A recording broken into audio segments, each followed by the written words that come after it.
Hey, what's going on? Welcome back to the After 90 Minutes podcast with your host, Graham Fisher, local soccer academy owner.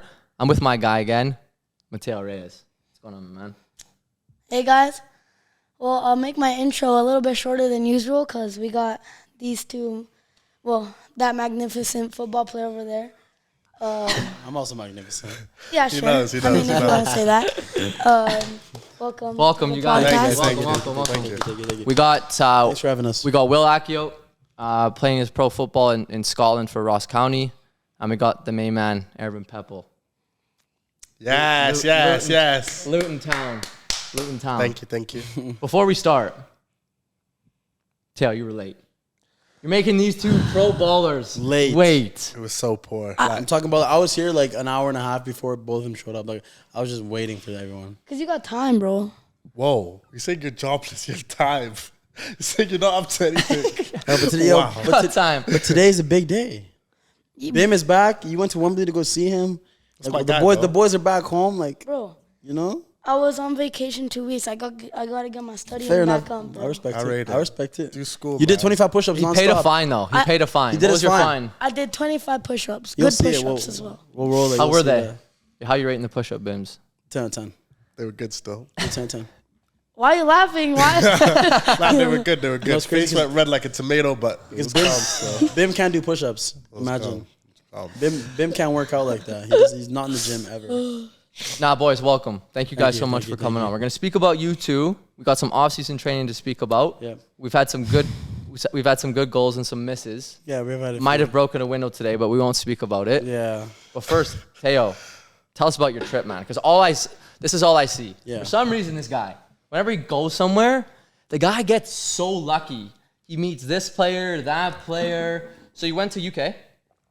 Yeah. You went to Spain. Yeah. Well, yeah, that's where I went. Like, Tell us about your trip, man. And then you can finish with the story where you saw the big man at Wembley. okay. So we started off our trip in London. So for a day, we went to see like the London Eye, like in like central London.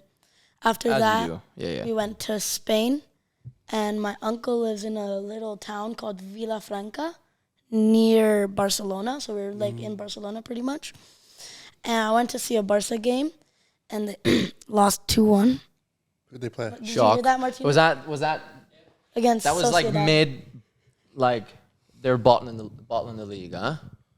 Like against Sociedad. I was pretty happy in that moment, you know. Oh, you're a Real Madrid fan. Yeah, You're a Madrid fan? yeah. The experience was like really cool though, cause like the stadium's huge and Always. the atmosphere is like really nice, and it was just a really good experience.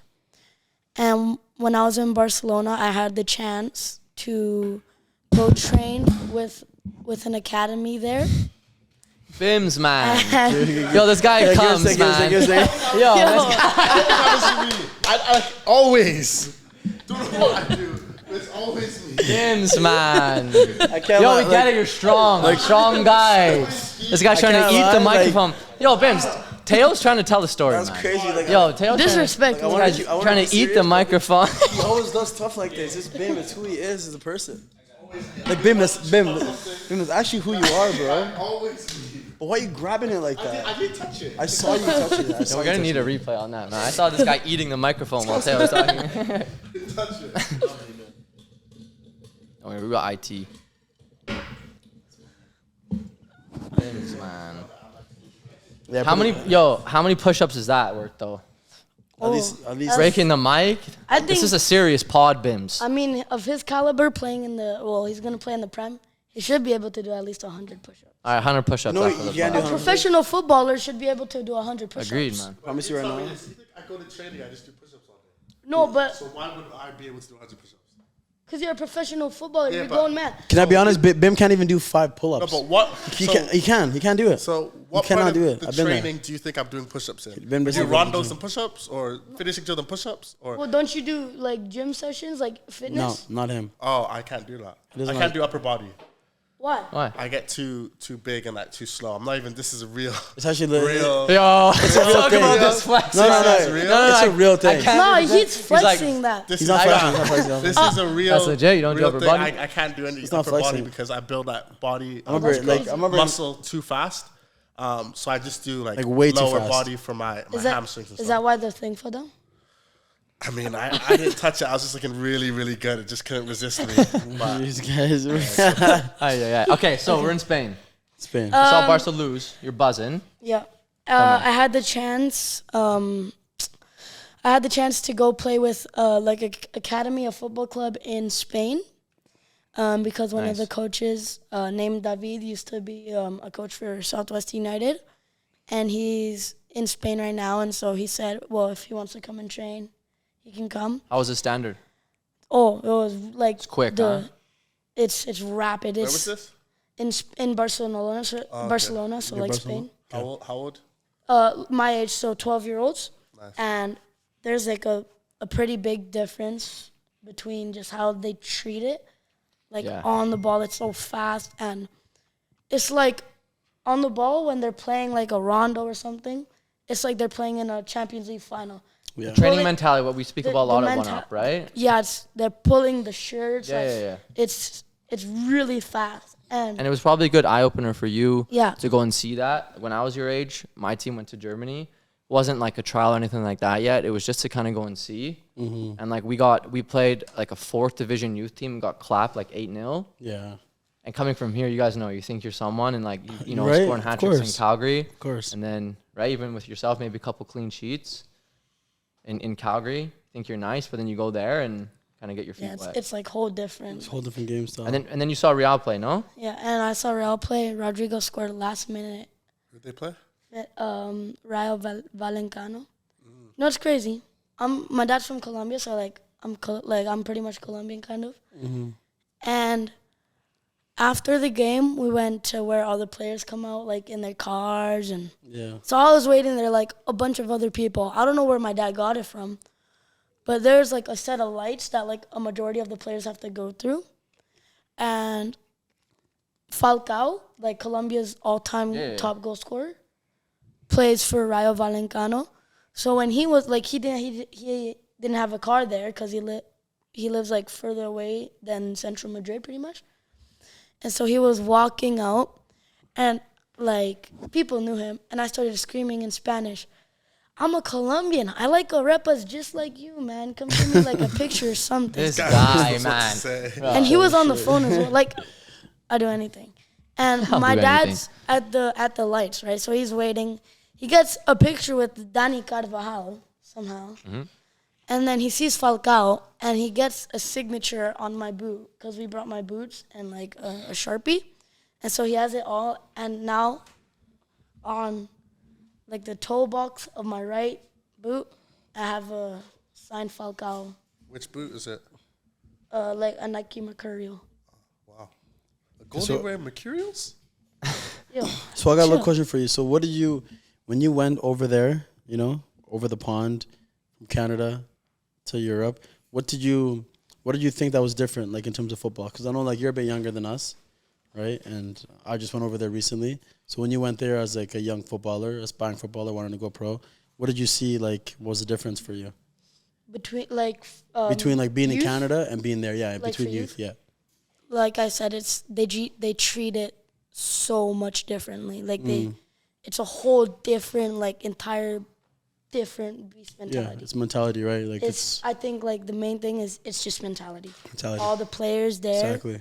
they like there wasn't any players late there. They all showed up at the exact same time, ready to go train. They're like mini adults. Were they late for training though?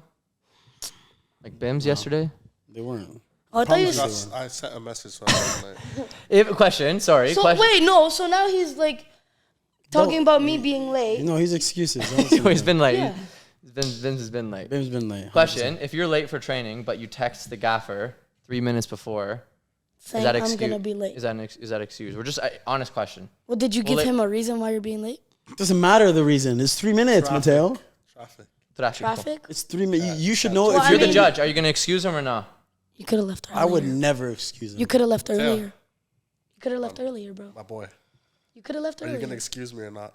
You could have left Are earlier. you going to excuse me or not? Yes or no? That's a no, right? You could have left earlier. Alright, so No, that's I'm a not no. excusing you. You heard it here, ladies and gentlemen. It's a no. To be fair though, takes a picture through at Wembley. We'll talk That's about it what in a I'm saying. second. Nah, if I could delete that photo. Oh my! No. Nah, you didn't give me. Nah, I thought you were my boy, but obviously not. Don't listen to that. Don't listen to any of this garbage. Um, Don't listen to any of the garbage. This is getting heated, bro. So then you go to UK. Yeah, it's You really saw good. the best stadium in the world, didn't you? Stamford Bridge. Willie knows. Let's go. What are you talking about? Modest, Chelsea? beautiful stadium. You think that's the best it's a stadium in the beautiful- world? It's the Wait, center you of the chose world. Have you heard of I The can't lie center to of you. the Chelsea's the reason why I'm a professional footballer. Really? Do you guys think that's the best stadium in the promise world? you it is. Center of the world, Have you man. heard of promise you it is. Kenilworth Yo, Road? yo. Luton Town Stadium? I promise you this. I remember Yeah. the first year I played Yeah, football. yeah. One of the first years I played football, I was like playing recreational. I was playing like boys and girls, and it was like 2012. I think it was Chelsea when they won the Champions League. When Drogba scored the double header, and he won the Champions League. For me, that was life. After that moment, I was like, I'm gonna be like that. Right away after that, I was like, I'm gonna be like Drogba. That's it. It was done, set in stone right there. I think And then here I am now, like I'm just playing football for a living. So Graham saw the story I put on Insta when I went to Stamford Bridge. Yeah, he goes instead of, hey, coach, this is, I'm at your stadium. What you roast me? What'd you say? So there's a big This guy, sign man. there that says it's a Chelsea thing. So I put a whole thing. Finishing 12th after spending over 350 million on players. I guess the sign is telling the truth. Saying Just like it's a that. I Chelsea wake up, starting my day. I get this from one of my players. and what team do you support? And I take Coach Graham with a laughing emoji. And what team do you support? This is what I'm dealing Real with over Madrid, here, bro. man. Real Madrid. Yeah. You can't roast. Yeah, It's a bandwagon. No, I've been a Real Madrid fan for 4 years. Half his life. You're 4 years old, probably. Buddy. No, I'm kidding, but still. I think, though, one of the highlights of your trip has to be Wembley Stadium. Wembley no? Stadium, Aribim Pepple, getting promoted, like that's crazy. So let me tell you from kind of like my point of view. Crazy, So obviously it was absolutely cool for me because I know Teo was going to be there. But then obviously a player who's close to me, a player of Coach Aribim, his team's in the is in the playoff final to go into the English Premiership. It's the £1 million game, right? They call it the most expensive game in football. Then I'm sort of watching it. I'm watching Teo's, your story, your dad's story, and then I see a picture of this guy, and I Right? know this guy's luck. I'm telling I you. saw it. He's I see smart. a picture of these two. What he did was so with smart. that one-up With the hat one-up on song. Bims in Wembley Stadium. It was my idea. I'll let you give your Pause view. for a second before we move on. Yeah, So where is my money for the promotion? that's what I'm saying. See what I'm saying? Okay, now, I'm gonna say pause, and I'm gonna say Promoting. when it comes to money with this guy, no, man. Just for promoting. There's no promotion. We could discuss contracts There's later. no Yeah, promotion. We'll sort it out. Wait, later. But on a serious note, yo, boys, I want to thank you guys to see two of my players. One that's doing it, one that's gonna do it. To see that picture, hey Martino, with Bims with the one-up hat on at Wembley Stadium after just have won the playoff final to go into the Prem. Yeah, That meant a lot, boys. Respect. meant a lot. Respect. I got one question for Bims. Did you ever find your medal? Lost it. So for everyone watching this, because I know whoever has my medal is watching this right now, please can I have my medal back? Crazy story because look at this mic, you better not follow me. I knew it was gonna So happen. I got the medal, and my parents were like in a box upstairs, so I wanted to go see them. Yeah. And to go upstairs, you need like a second, like those lanyards that you Yeah, wear. yeah, like a security pass. So I just had my medals going up, and they said, "Oh no, you need like the pass just in case you want to come down after." So I said, "Calm." So I went back into the change room. I was thinking, "Oh, if I wear the pass and I wear the medal, if I lose the medal and I have the pass on, I'll still think I have my medal on. So let me just leave it here to be safe." And I thought I was just gonna be upstairs for like 5 minutes, come back. So I left it on like my locker space, left it there. So I go up, whatever. I'm talking to my parents. I come back down, and I'm like just so happy. I'm not even Yeah, thinking you're not about the medal, thinking so I about don't even notice. Of course. Then so I'm going back to the team hotel, and like it's like an after party. So I get in, and I'm looking around like, why is everyone wearing the medal? Where's mine? So I feel my chest, thinking it's still on. Stop I it. think I have it. Gone. I said, so I messaged the kit man. He's still there. I messaged him, oh, I want my two jerseys from the game because I left those two and my medal. So he said like, oh, I put your jerseys in like the wash, like, 'cause, you know, they put in like a wash bin. So I got that for you. But your medal, nowhere to be seen. It's done. It's gone. Till this Someone day, take it, man. I don't know where it is. And yo, correct me if I'm wrong. Those medals are like Oh. solid gold, no? Yeah, they're real gold. There's gold. See, that was what was making it more painful because I wasn't had a knowing about nightmare this there, until man. after. Someone told me, "Oh, you lost it? That's real gold. It's worth this much." Yeah, they just make it worse, right? That matters thousands of dollars. Yeah, so I'm hoping Easily. that maybe if I go back to England for preseason, gone. Your it's medal's gonna be gone. there on my training. Yo, locker. find Bim's medal. Please. gone. Find Bim's medal. I'm begging. Hey, we'll Insane. give you Hashtag reward. find Bim's Bim's medal. medal. 100%. Willing to pay a If price. that was me though, you already know, I wouldn't take it off for like 2 weeks. Well, the fact that you What? like, no chance. the fact that you just Yeah, left it it's there, mad. man. It's mad. I have the photos with it though, 100%. but it's just I was gonna like frame it with the shirt in my room. No. Like, I don't know. But for me, like I was like so happy to like see that whole thing with Bim, and like I remember me and my brother Victor, we called him before the game, and we were just like, you know, we're just talking about like what's gonna happen. You know, we're going to the Prem, maybe not, and you know we're just chopping it up, and like it was like for me that was like a surreal moment because in my heart I knew he's going to the Premier League. Like I knew right away. I was like, no matter what's gonna happen, like you're destined for it. You know, like where we came from. Like, you know, we're destined for it, and I knew it. And playing with you a few years ago in the Calgary Foothills when we had nothing and we were just grinding and trying to make our way and stuff, like, and people didn't rate you the way they used to rate you, and now everyone loves you and stuff. For me, it was just like I was there from like the very beginning, and I knew it was gonna happen. I knew it was gonna unfold. You know? That's and it's respect. just like that for me. That's like so sick. Love my bro. And I can't lie. You know, I shed a little tear. You know, when you win the game, I was there. I was like, yo, it's my guy. Like, he's in the Premier League. You know, like that was sick, bro. For me, Yeah, that it was was amazing, man. It was crazy amazing to see. It's amazing.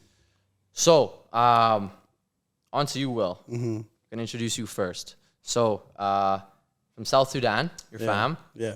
born and raised in Calgary, no? Or were No, you so I was there? born in South Sudan. Okay. I was born in Kenya. Okay. I was like my parents were in South Sudan when I was Yeah. like when my mom was pregnant, and they fled civil war, so they had to walk like 2-3 weeks with me in my mom's stomach. So it was very, very crazy upbringing, and I was born in a refugee camp in Kenya, Wow. and then a year later came to 2 years later came to Calgary. So you're doing your thing in Calgary, and then you made your way over to Scotland in the Scottish Prem for Ross County. This recently, in the past year, you've played at Celtic Park Yeah, against Celtic, Ibrox, Ibrox against Rangers, and you went and made your debut against Aberdeen, Yeah, bagged a couple. yeah. Tell us about that. So I don't know. I feel like this year for me has been like everything's happened so fast for me. Like I've never really expected to even go to Europe. Like for me, it was like a little dream since I was like a young boy. You know, same way you're dreaming about playing for top club in Europe. Like I was the same thing for me, and I just focused. I put all my focus into it, and I just put my heart into it, all my sacrifice into it. And in Calgary, I feel like they just gave me such a good opportunity.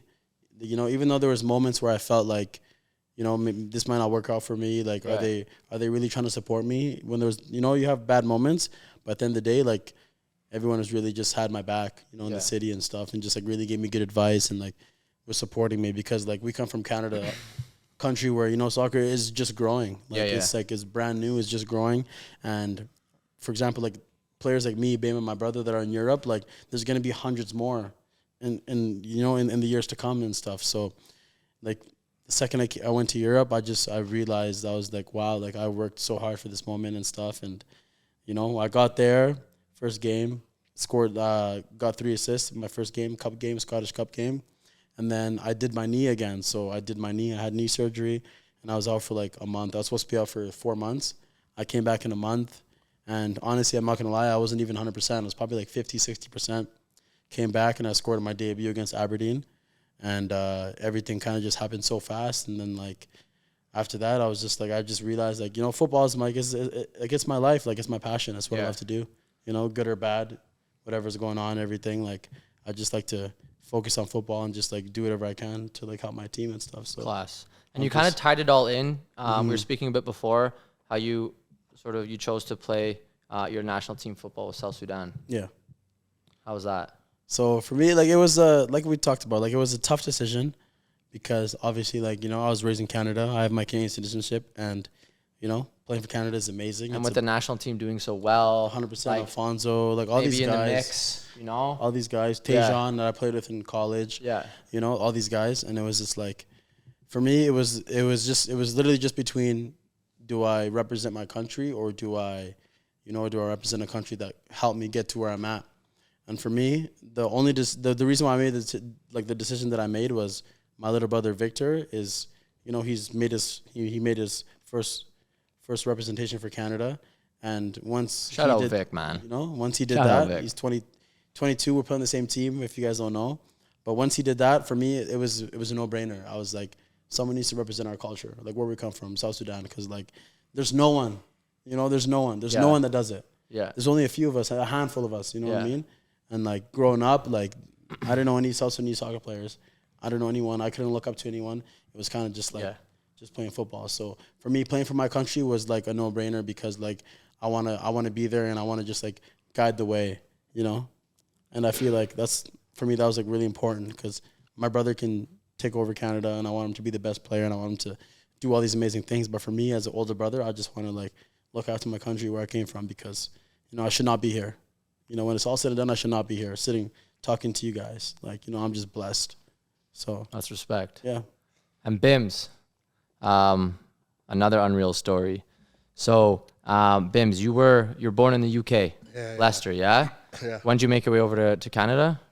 When I was 5. So I was born in, Leicester. I was born in a place called Kettering. It's like 45 minutes from Leicester. It's like a small place. And then when I was 1, we moved to Leicester. Me and my brother, that's where he was born. I was playing just like some soccer that I was playing for actually Derby County when I was 4-ish, 5. And then my parents made the decision to move over. So we moved to Okotoks first. And then...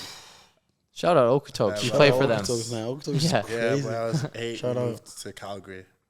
Or after a year, to move to Calgary. And then you made your we'll speak about like the CPL and Cavs. Of course, But before that, so you ended up making your way over to England last year and you signed a 5-year, 4.5 year 4 plus at 1, Luton Town. Yeah.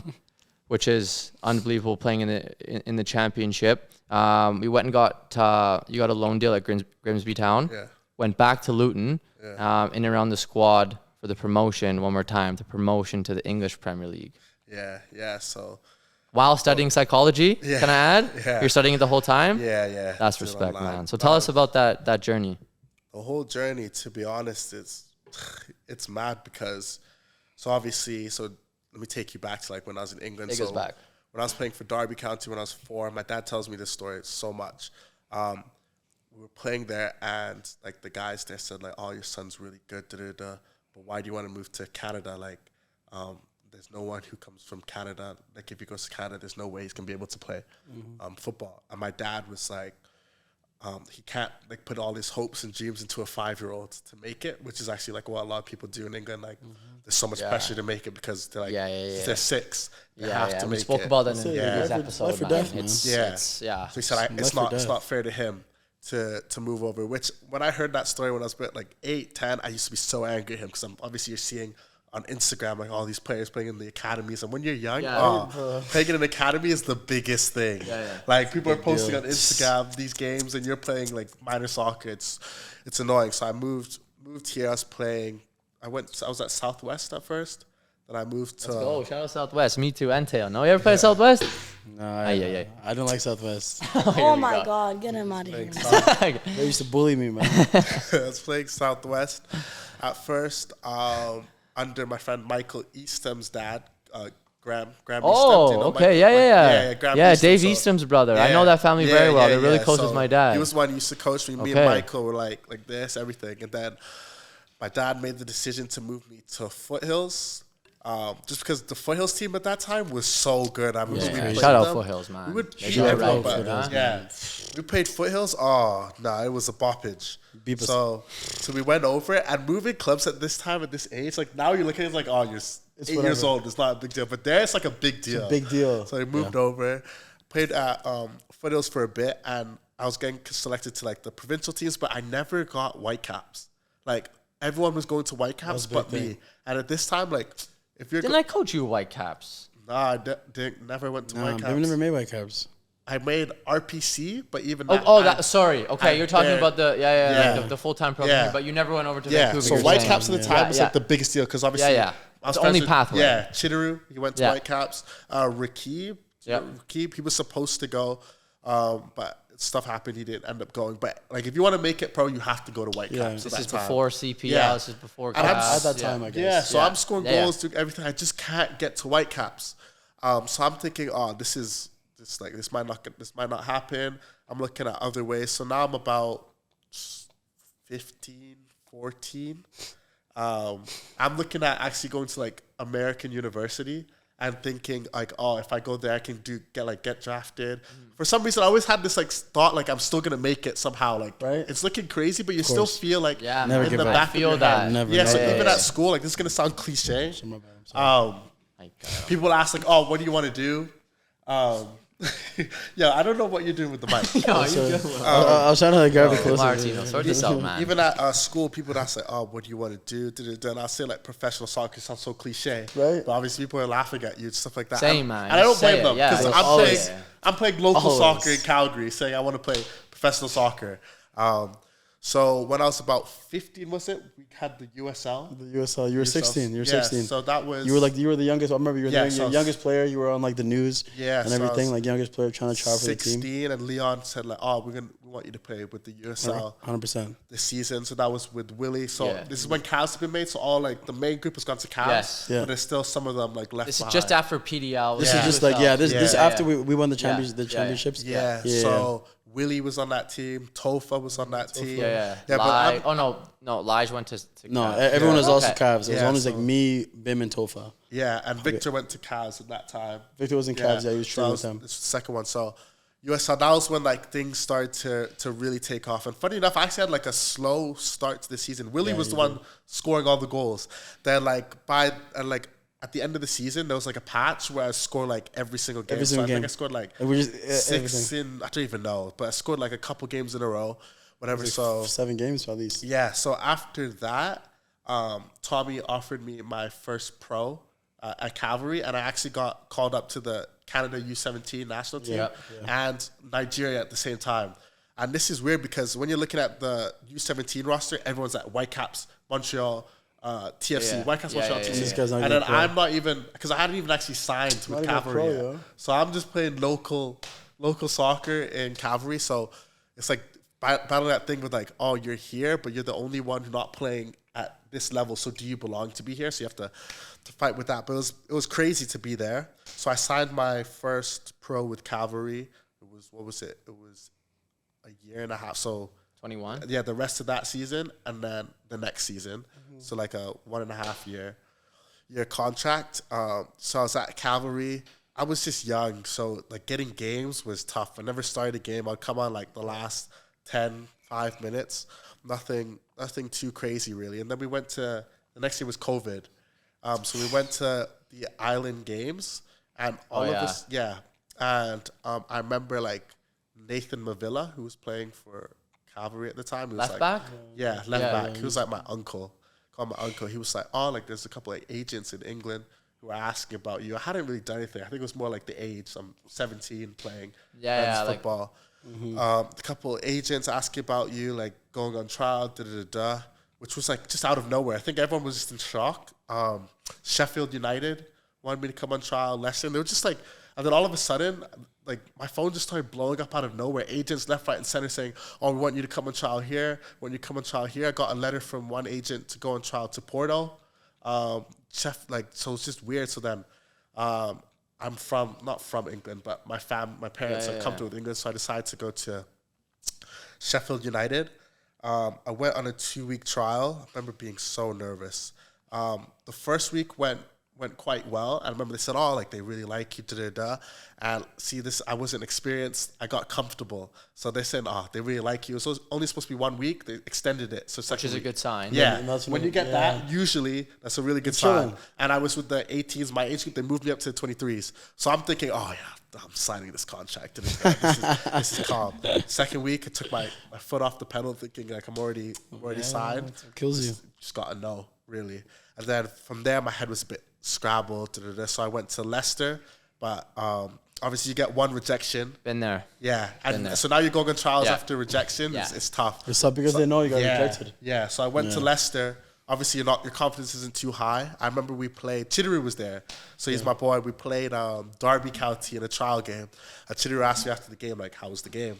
I said, "Bro, that is the worst performance I've ever put in my." You lost life. your head, huh? Like, this was every pass I made. I think was incomplete.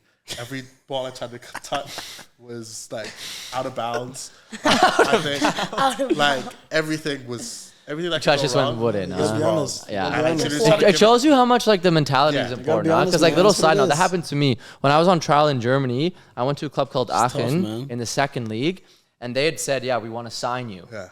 So then my agent goes, "Okay, well, I had a trial with Schalke." Okay, so I went to the trial already having something in my back pocket, freeze you up. Yeah. Right? So the first couple days, I only had like 3 days there. The first like day and a half went okay. Then we find out all of a sudden budget issues. Aachen can't sign me. So I'm like, oh, here we go. Change the Here we whole go dynamic, again. right? Change the whole dynamic. It's like, wow. And then it's like, it was supposed to be yes, turned out to be a no. And then you have to kind of like start from square one. Thank God they gave me that week extension, and I had nothing else to kind of bank off of, and thank God they signed me. But I've been there where it's like, I always tell players this, like I signed at a couple clubs, but I went on trial with like 8 clubs. Yeah. And sometimes it's like, hey, we like you, we think you're good, but no. Yeah. Because it's crazy. whether it's like at Fulham or like Real Madrid, how many midfielders do they have in London? How many midfielders do they have in Madrid? It's like, oh, we think you're good, but you have to be like top 2. Yeah. And I'm like training next to like Morata. So even like, like, all right. side note that like it's never done till it's done. So I used to go back to Leicester every summer with my brother. I think there's a couple pictures out. Like we used to go and just train. This is I'd been like 14 at the time, 13. We used to go, and then one summer they were like, "Oh, like we want you to, like we need to sign you." So my brother and I, both of us, and my dad was planning to move back. So this was in the summer. So obviously I'm going to school. I'm gas. I'm telling everyone, this is my last. I was in grade 6. Leicester. This is my last year in Canada. You guys probably Jimmy not gonna Vardy see brought us me. Yeah, it shows up with the kit, the tracksuit. And this is what, shows up with the Leicester tracksuit. was hot. It's like, you probably not going to see me. Like next year, I'm going to England. So I actually had Osgood Slaughters, right? So I had a big bump. Been there. I had it like last month. Yeah, so I go back to Leicester in the spring. This isn't even supposed to be like a proper like trial. They've already said they want to give you like a 2-year, we called it schoolboy at the time, just before your scholar contract. It's just to be like see the area, look at schools, but it's still like obviously come train. I'm hobbling, but obviously I don't actually notice it. But everyone's telling me, "Oh, you're hobbling, you're struggling," because my Osgood Slaughters is so bad. So after they came to me, they said like, "Oh, like we can't sign you. Like you're just like miles off it now. We can't." And it was I felt even worse. Stop laughing, Will. I felt even worse because they still wanted to sign my brother. So, but obviously my brother can't move there. But he's now my brother's like 10. My brother can't move there if I'm not going. Like my dad's not just gonna move my brother. No. So David, to this day, I still apologize. David was so angry. You better buy him whatever you want Yeah. to this day. So obviously I come back like thinking everything's gonna be signed, but it wasn't. Like I got the no, so I'm still playing in Calgary, but progress back to I got rejected. Then you're at Cavs. Yeah. No, this was even before. No, but like so moving forward then. Yeah. So you were at where like you did the bubble, the Island Games. Yeah. And then you kind of had your first like sort of like real season. Yeah, that was with Cavs. that was past So I season went before trial that. Sheffield, I went trial Leicester, then I signed for Getafe. Oh, okay. Yeah. Go on, sorry. I signed there, but it's only like 6 months because the first 6 months, I don't know if anyone's been saying it's tough with the papers. Because Yeah, I was lucky I had an English passport. yeah. So did you? But this no, is but the Brexit post-Brexit. happened. Yeah, just as I got there. So signed 6 months. There you get, so I was under 19, you get your under 19, and then you get the decision to move to the B team or not. They said like, oh, we're not going to take you to the B team. So I came back to Cavs, but before I went back to Cavs, I went on trial to a team in England called Forest Green Rovers. So they were in League 2 at the time, and I was speaking to like my current agent now. He said, So the like, 4th league in England. Yeah. Yeah. he said, I know they're League 2, but like you're going to be able to play men's football here. Like, of course. And that, like, you're getting to the age of what, 18 now, 19. Like academy football is not really a big deal anymore. So I can put you in a U23s and like Premier League U23s, but it's not really going to do much. Yeah. So I went on trial. They liked me. The coach was Rob Edwards. They really liked me. But just stuff kept coming up. compensation with Getafe, everything. So it wasn't able to go through. And then it eventually got to the end of the season. And they still said they wanted to sign me like this upcoming season. But I'd gone like, 6 months without football now. I was like, I need to play. So I ended up going back to Cavalry. But it was a weird one. I went back with like in mind that I was still going to go to Forest Green in like July. So they had like a gentleman's agreement that come preseason, they'll let me go to Forest Green. So I'll just play like almost like a loan, but not a loan. Yeah. If that makes sense. So I was in Cavalry first like month or two. I can't get a sniff. Like I'm playing, if I'm lucky, 10 minutes a game, 10 minutes here, 5 minutes here. And I'm seeing Victor like balling out at the same time here as well. Yeah. I remember Vic's telling me, just stick with it. Like your time will come, because Vic went through the same thing. So the game comes the next day. We play York, and he subs me on around the 60th minute. So this is like the most I've ever played now. 30 minutes. Half an hour. This is my chance. So he subs me on. I score. It was like the scruffiest goal ever. Like I shot it once I got blocked. I scored. And just from there, everything just took off. I scored in like, what was it? 5 straight games from there. 6. I remember that. Yeah, so I scored York. I can't lie. I want you guys to roll the clip of all the goals you scored. So I scored in York. Then we play Halifax. Like the games are coming pretty fast as well. Yeah. This is my first start. It's every 3 days. So I score again. So now the confidence is flowing. So that's 2 in a row. Then we went to Valor. I thought I scored. So the game just starts in my second start. I shot it, it goes in, but they count as an own goal. By the time, I think it's like a goal. Scoring early is the best thing that can happen, because your confidence is like this. Whatever. What was the score? We pummeled these guys. Yeah, like, they beat us. They beat 5-2 us 5-2 at home. 5-2. Like, where were you? This was when you were at... So this is when I was at Valor. Okay, yeah. And he was at Calvary. Yeah. He had probably the hottest 6 games of all time. So now we're rolling. So I scored again that game. So I thought I scored 2, but 1 got ruled out. Yeah. So 1. Pacific, he scored as well. Yeah, so now I'm hearing like talks like some people are like, my agent was asking about you, that some teams might be interested here and there, but I'm still thinking nothing of it. And I still have like Forest Green. In your back pocket. I'm going to Forest Green. Yeah. But people are like, there's some teams looking, da-da-da. So after Valor, it's like a bit of a break. And now we're getting closer to the time I need to go to Forest Green, because preseason started to happen. And so we're starting to play. We have 1 more game till I leave, Pacific. And at this time now, like, it's heating up. Like, people are saying, because I remember this. Yeah. Because that's when we were in touch. We were doing some training. Yeah. And I remember hitting up the One Up boys like, Bim scored again. Yeah. Bim scored again. Yeah, so, like, bangers. Yeah. So it was never a banger. So I was going to say some bangers and some not. So a goal is a goal. I'm taking them. 100%. So now it's starting to ramp up. And I remember, like, even, like, Tommy put me into his office once, because we had, like, not mid-season review or some review, and he said like, a couple teams have like contacted me, this and that. So, and then like I'm just hearing a lot of noise, but obviously it's still in my head. It's just Forest Green, because there's nothing concrete yet. That's the only thing I have concrete. Exactly. Yeah. So we play Pacific, and I know this is going to be my last game. Tommy's actually funny enough telling me to wait, that he thinks something's going to come from something better. But I'm thinking like, if I get injured or something, like I have something concrete. And I went to Forest Green, and I loved it. The gaffer that was there, I loved it. So we play Pacific, like I score again. And now like everyone's saying, this team interested. But I kind of just said like, no, like I want to go to Forest Green. Funny enough, the manager who was at Forest Green when I went on trial just left at this time to go to Watford. But they still wanted me to come. So I fly to England. So the day before I'm supposed to fly to England, my phone's ringing. I remember I was sitting in what do you call it, like the kitchen, and I was just on my phone. My phone's ringing from my agent, and I thought he was going to tell me something about the Forest Green details. I had my dad there and my mom there. I'll never forget this. And he says, Bim, Luton Town just called me. They want to buy you. They're really, really interested. I just talked to the head of recruitment. They've been watching all your games. They really, really like you. They want you for the future. And I said like, U23 is the first team. Said, because I was thinking, because they're a championship club. Yeah. So I'm thinking U23s at the time, and I'm like, I don't really want to go to U23s. I want to go play men's. He said, no. They want you to be in and around the first team. Like I'm thinking, like I remember, I was like, what? And my dad was there. He was like, what? And my mom was like tearing up, and I was like, the heck? Like, this is I have no clue. Obviously, I'm hearing Yeah. talks when teams are coming up in League One teams. Like, I'm not hearing like Luton. Yeah. In the champ, and they won the championship playoffs the year before. Yeah. Like, whatever. So I'm like, you have to get this done. You have to get this done. So I saw my flight books to go to England, to go remember that. to I remember Forest that. Green. So I fly down to England, and I just said like I'll wait for it to get done. Like, so I did end up going to Forest Green. I'm just kind of like waiting about.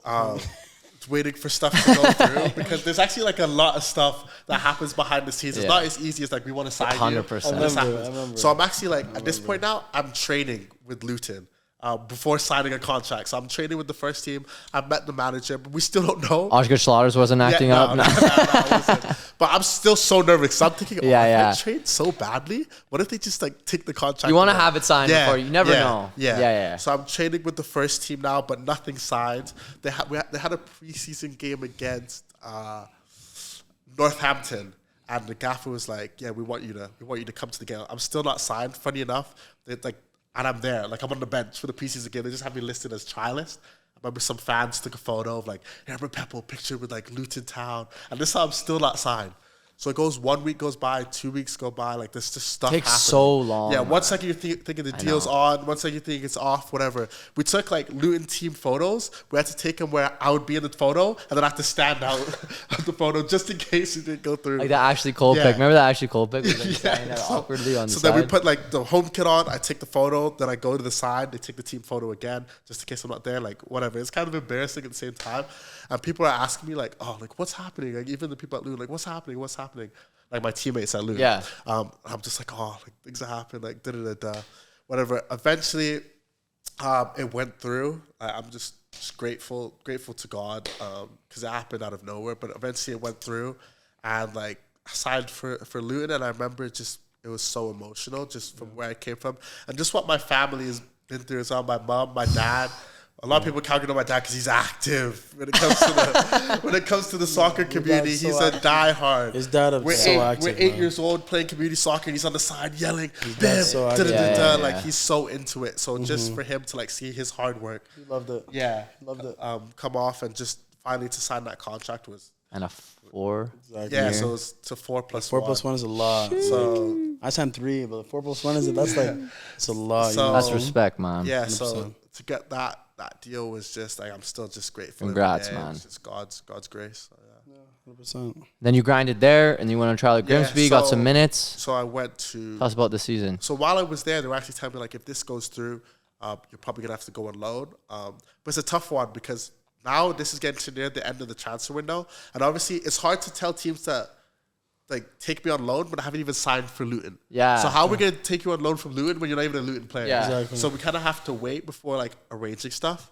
But I remember I signed, and then like the next day, my agent was like, "Grimsby want you to come and train for a couple of days, just to see." Because another guy from Grimsby actually signed John McAtee to Luton, so they were already in talks, and they said like, "Oh, we have this guy Bim, he needs to go on loan."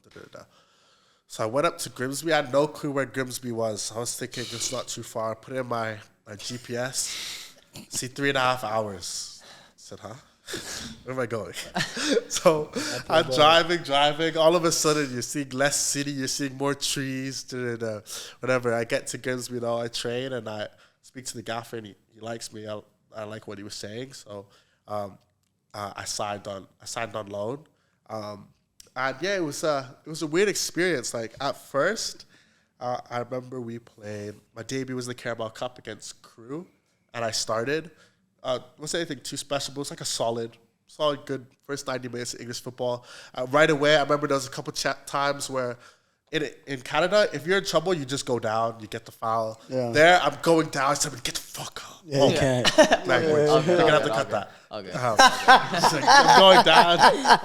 He said like, get up. Stuff like that. I'm asking the worry. ref for fouls. Like, You can't dive there, bro. nothing. They don't care about you. They do But not even care. when they do foul you, it's nothing. So that was a big adjustment. But I was like, yeah, it was calm. And we played Rochdale. So this is my league debut, my EFL debut. I come on for the last, it's 0-0. I come on for the last 2 minutes. I get the ball, and I win, the corner that we score from. So now my confidence is, building. Mm-hmm. Then the next game was Walsall away. So we're down 1-0. I come on in the 60th minute.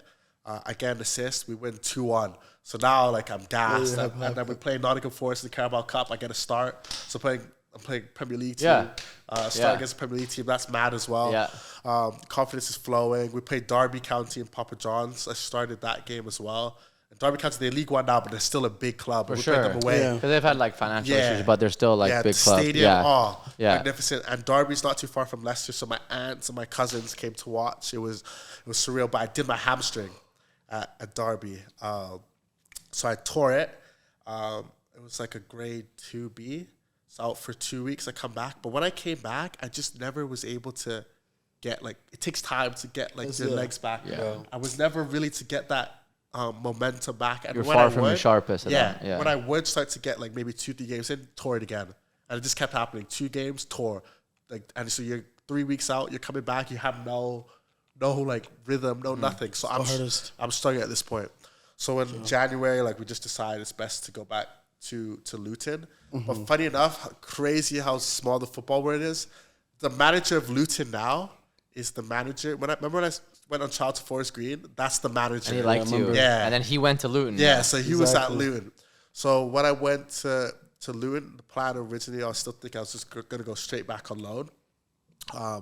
But the guy just said, like, no, instead of going on loan, we want you to stay, just be around the first team, like, get comfortable. Because you just literally just came to England and then went straight on loan. Like, you're not comfortable. And I was still, like miles off the level, to be honest, like the champ level. So he's like, come, get settled, get used to it. You're young because you're only 20? Yeah. So when I first came, I was 19. Yeah. And then now I'm, like, 20. So he's like, be around it. Instead of going on loan, like, play some games with 23s, just train with the first team every day. So as time like passed, I think I was on the bench for the FA Cup. There was a couple squads where I wasn't actually on the bench, but I was like, they have like the 19th man, so people get injured. Like, you're gonna be on the bench. Yeah. So I was just in and around. Travel with the team. Yeah. So I was just in and around it. So obviously, when you're being around, you get more comfortable. The game starts to slow down now. Like in training, you're starting to do better. Yeah. And so by the end, like I felt way more comfortable. And I felt, even though I wasn't playing like men's footballs consistently, just being around those players and playing against champ players week in, week out, training against them, the intensity. Not to say that like going on a run into the Premier League, like just being in and around that. Like, tell us about Wembley. Yeah, so these are, I was going to get to that. So these are like top champ players that you're being around. Obviously, we're pushing for the playoffs. So your level like has to go up. So it gets to we're in the playoffs now. I'm still just in and around it, training with them every day. We play Sunderland. We lose the first leg. What was it? 2-1. Remember that. We lost the first leg, and I'm not really playing, but I'm in and around it. I'm not gonna lie, I was so nervous because the way Sunderland played at home was ridiculous. But I remember people telling me like, home and away, it's a big difference. But you don't really know that because in Canada we can't have away fans. No. So for example, I went to watch the Cavs game. There's nothing. Man. Ford scored. It just went quiet. Because the country's too big for like away fans to happen. It's like So home and away for me makes no difference. Not saying that our fans in Calgary aren't good, like they're good, but it's obviously different in England. Yeah. So I remember they said just wait, like they have to play us at home now. We played them away, they have to play us at home. So we played them at home. We scored 2 goals, 2-1. So we're into Wembley now, playoff final. Just knowing that we're in the playoff final, we're 1 game away from the promised land. It was ridiculous. But training was a bit like weird because cagey probably. You gotta be careful. Yeah, nobody wants to get injured. So I'm obviously on like the opposition team. So I'm like the Coventry, and like we're going against the starters. You need to go hard, but you can't go too hard where you injure people. And I'm obviously like I'm a big guy as well, so I can't like just have to be careful. Like you're still trying to impress in training and improve. But you can't just go flying into tackles, 50-50s, headers. You can't just like So it's a bit weird like training in that way, but whatever. So Wembley comes, like the whole squad travels to Wembley, so I'm part of that. So we go the day before, we see like the stadium. I was like, wow, like I remember you called me. You were like, bro, like you were in the stadium, in the hotels on the top floor. And it's like, mad. It's crazy. It's mad. Bro. Just seeing the stadium, just the prep, and then we're staying in a hotel, like the Wembley Hotel. So it's the stadium, like the stadium's right there, and the hotel's like right beside it. It's basically one. The morning of, I wake up. The game's at, what time was the game? The game was at 3 p.m. 3 p.m. As at 9 a.m., on the streets, because you can see the stadium was like, Yeah, let's I say the stadium remember. just there. The streets is filled with Failed fans already. hundreds of Just people. filled with fans as hell. That's when you start to see, ooh.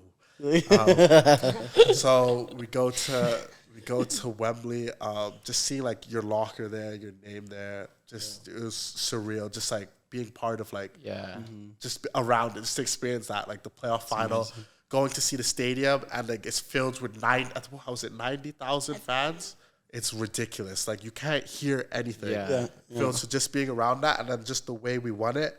Like I'm happy now, but watching that game has been the most nerve-wracking thing and most stressful thing I've ever been a part of in my life. Yeah. Especially the penalty shoot, just because there's so much on the line.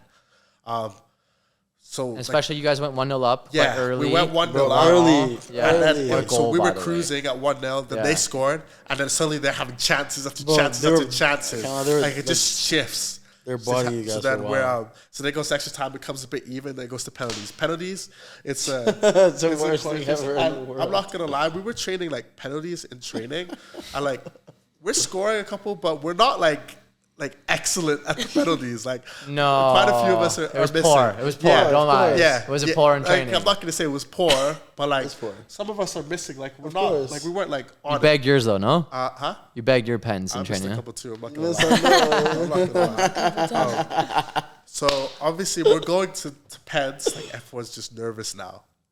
All of a sudden we're just like Pen goal. We score. Goal, bro. They score. So we're scoring. We're thinking, yes, they're gonna miss now. They're scoring.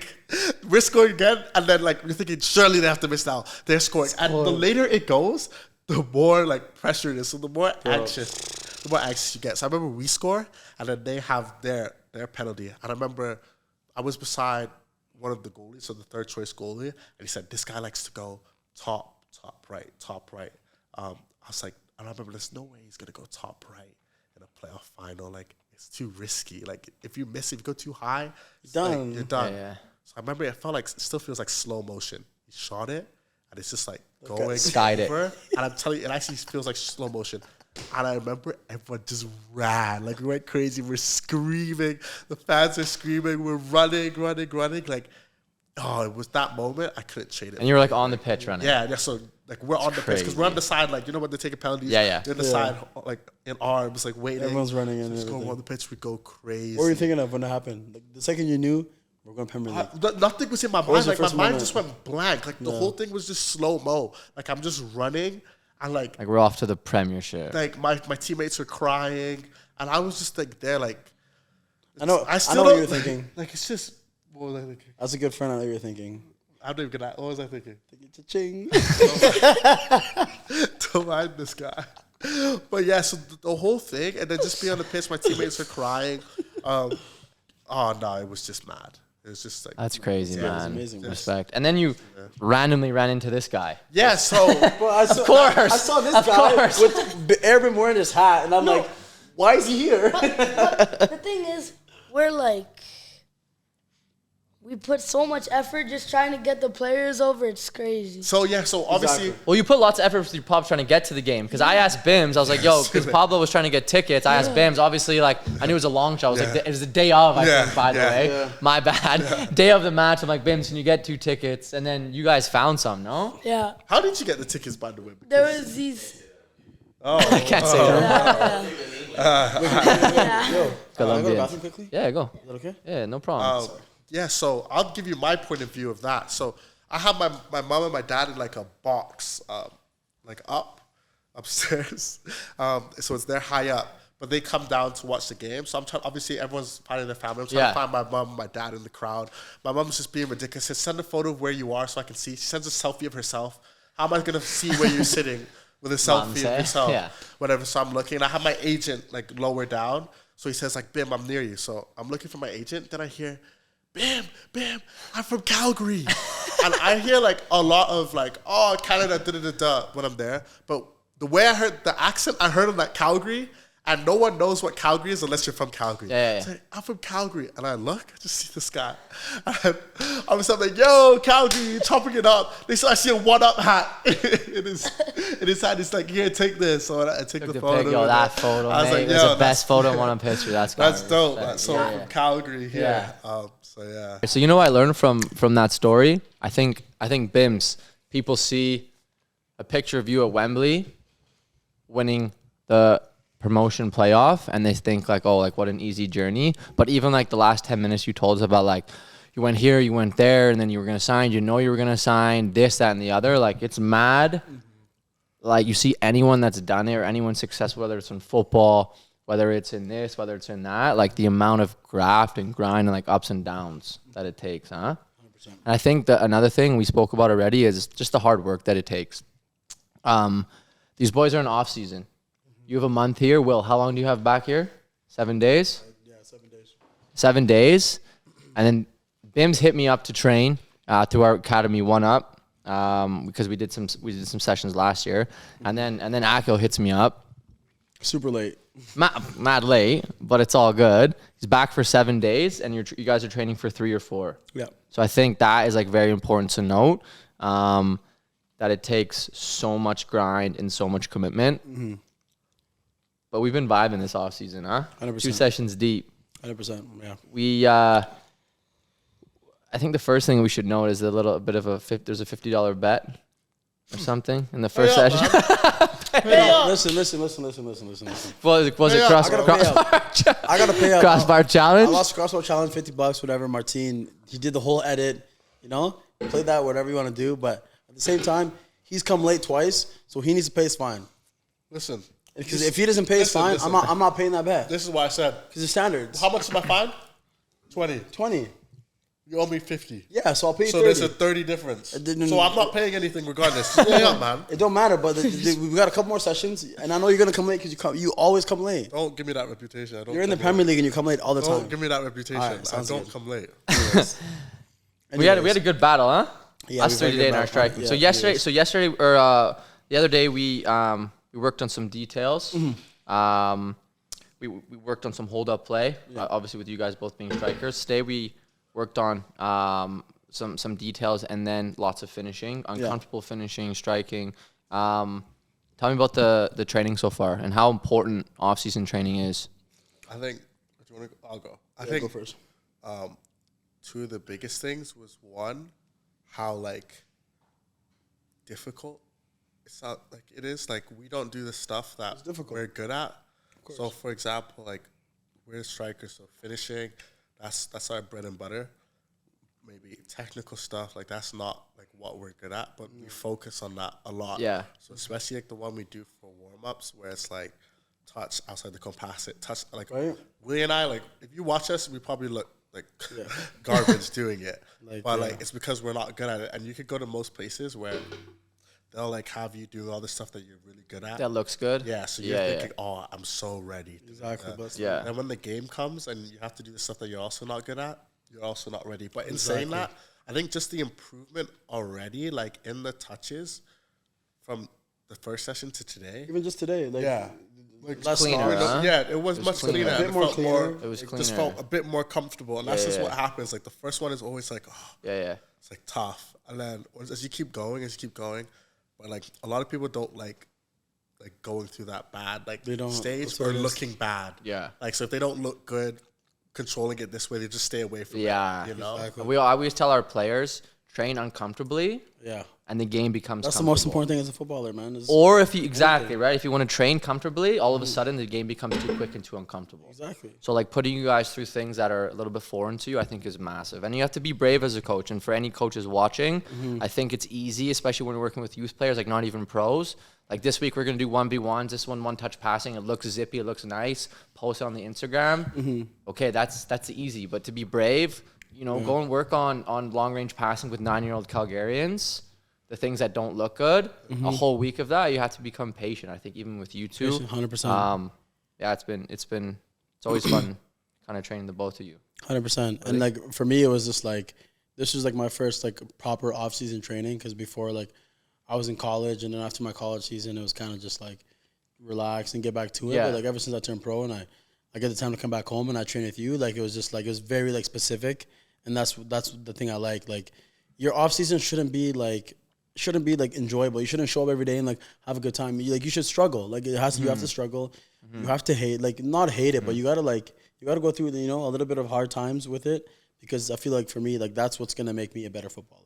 You know Yeah. what I mean, if you just focus on what you're good at all the time, 24/7, like that's not gonna get you better. But if you focus on the things that you're not good at, that's gonna elevate your game. Yeah. You know what I mean? I think it's good as well how we're like quite precise in what we work on. We know what we're Exactly. going to work on. A lot of times, like I've been guilty of it. Some people like we go to the pitch and then we try to work on everything Yeah. all at once. So you try to fix your touch, you try to fix your finishing. Yeah. You try to do like then Yeah, you do just yeah. defending. It's impossible. Lots of 8 people do topics that. in one You session. can't force it So all. you can't do that. So Yeah. we're quite precise, and I think like a lot of people don't like notice, like obviously if we go back now and your touch is so clean, everyone will say, "Oh, you improved so much," but they don't see like the work behind. I know for me, like last year when I was training with you, I don't know, we could probably say it now, but Yeah, we can obviously, say it. Yeah. Like, They asked, know. It's I all asked good. if I could Yeah. train with Graham. They said no, obviously because of the team load. So I used to come like after sessions, you know, and just be banging out on ourselves. grinding, me and you. Yeah. On ourselves. And I remember that going into the games, like for example, the way I'd receive the ball, I'd feel way more comfortable.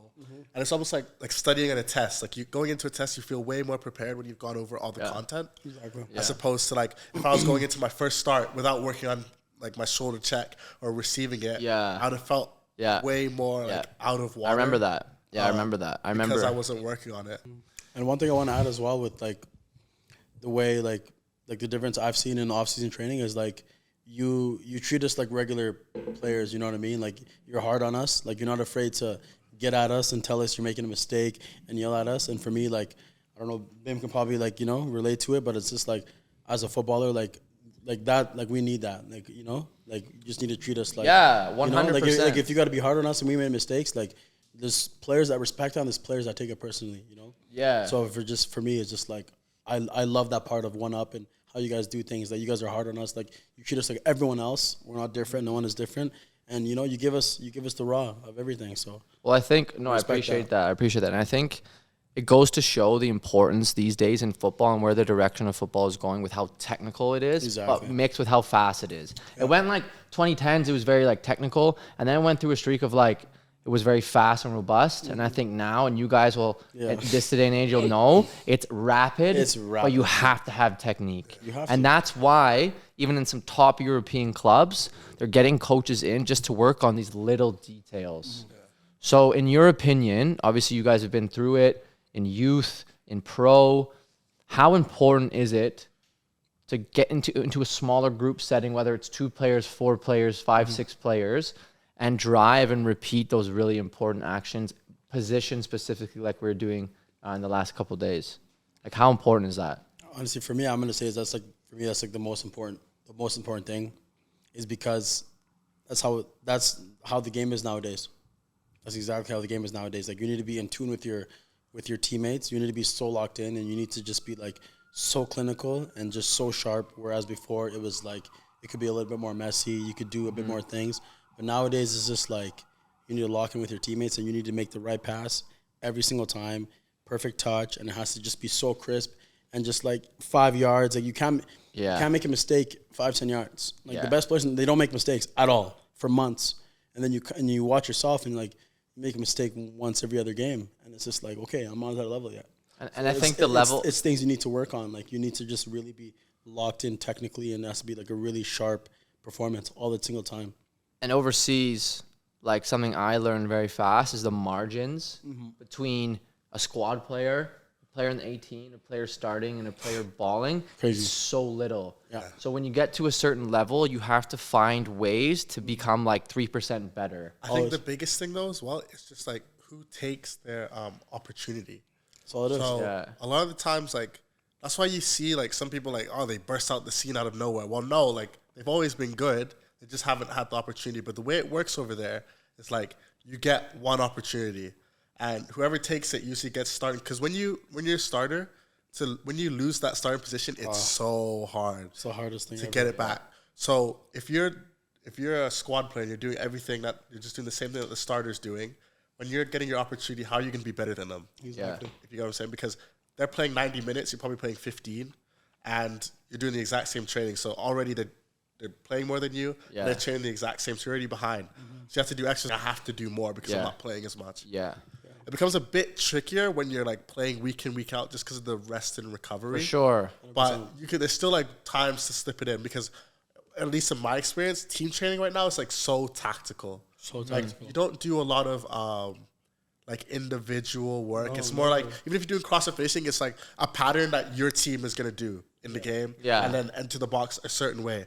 Like you don't. It's not team training. Isn't for like work Individual on this, improvement. work on that. Yeah, it's not like that. And I think players also have an individual responsibility to do that as well. Like Exactly. it depends on what club you're at. Like some clubs might not have the resources. Some clubs might only have a certain amount of coaches, and they're all like obviously mad busy. Yeah. But I think I would really promote players, whether you're a professional or you're 12 years old, like work on your details. Like Teo's a keeper. That's all it is, man. He works with Jordan at Summit on top of his club, and he comes to us as a player to work on his feet.